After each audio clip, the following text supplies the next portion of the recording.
Halo, Assalamualaikum warahmatullahi wabarakatuh. Saya Isnur Fatima dari Sistem Informasi B7. Di sini saya ada tugas data mining. Untuk tugas akhir yaitu melakukan prediksi dalam 5 hari ke depan untuk data positif dan total kasus coronavirus Indonesia menggunakan linear regression di Python. Sebenarnya Python merupakan bahasa interpretif multiguna dengan filosofi perancangan yang berfokus pada tingkat keterbacaan kode. Python salah satu bahasa yang dinamis yang dilengkapi dengan manajemen memori otomatis. Nah, salah satu metode yang terdapat pada Python adalah regresi linear. Regresi linear ini adalah alat statistik yang digunakan untuk mengetahui antara satu atau beberapa variabel terhadap sebuah variabel. Fungsinya untuk melihat hubungan, melihat estimasi, dan melakukan prediksi terhadap suatu kasus menggunakan data dua dimensi. Salah satu hipotesis yang biasanya digunakan dalam regresi linear adalah sebagai berikut. Seperti gambar yang saya tunjukkan pada layar ini. Nah, untuk contohnya, saya akan melakukan prediksi data COVID-19 di Indonesia dalam 5 hari ke depan. Sumber data yang saya dapatkan dari website resmi gugus tugas penanganan COVID-19 Indonesia yaitu pada web https://covid19.go.id.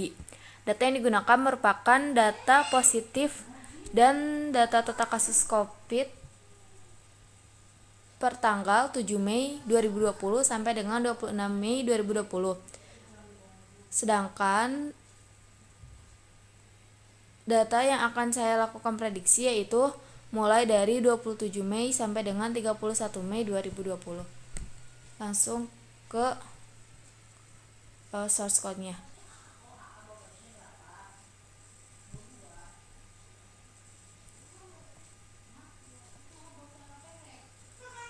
Saya menggunakan Jupyter Online, Jupyter Lab yang biasa digunakan untuk coding Python.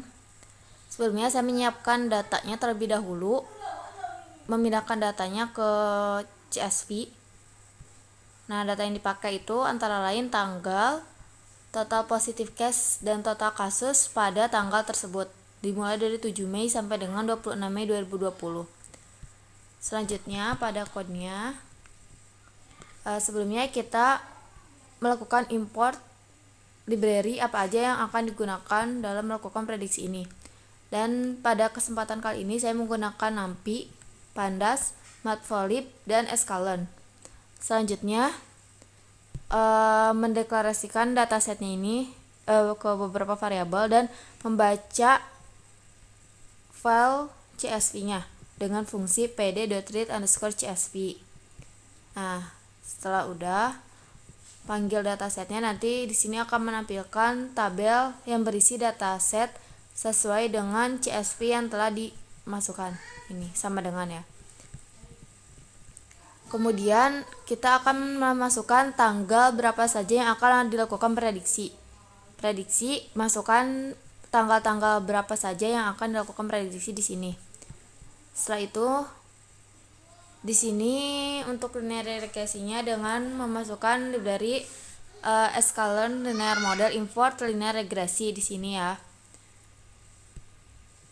Terus untuk menampilkan datanya, sebelumnya saya akan menampilkan terlebih dahulu grafik kasus positif COVID-19 per tanggal 7 Mei sampai dengan 26 Mei 2020.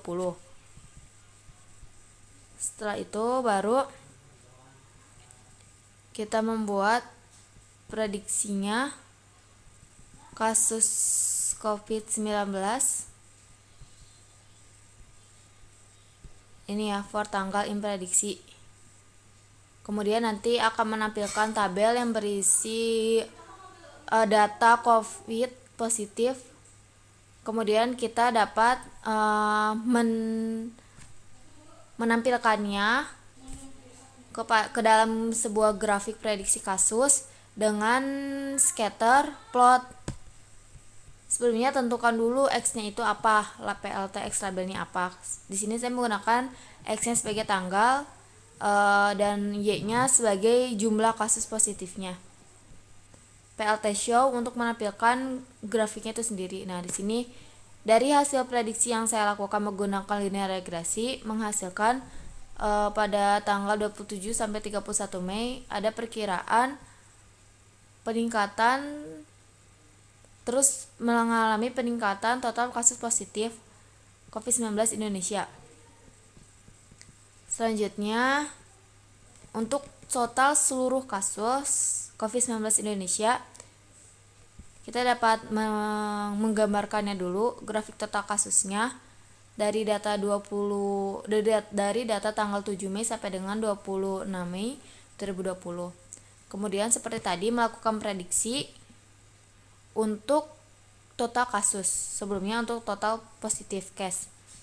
Setelah itu nanti akan menampilkan tabel yang berisi kasus per tanggal 27 sampai 31 Mei 2020. Kemudian tampilkan grafiknya agar lebih mudah dipahami. Nah, di sini juga total kasusnya mengalami peningkatan.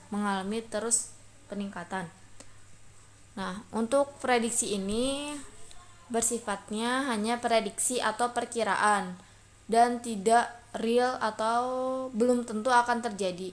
Jumlah kasus ini dapat berkurang ataupun dapat menurun jika kita melakukan social distancing, physical distancing, dan selalu menjaga kebersihan diri. Selalu ikuti arahan dari pemerintah agar menekan angka kasus-kasus COVID-19 di Indonesia. Sekian dari saya, kurang lebihnya mohon maaf. Assalamualaikum warahmatullahi wabarakatuh.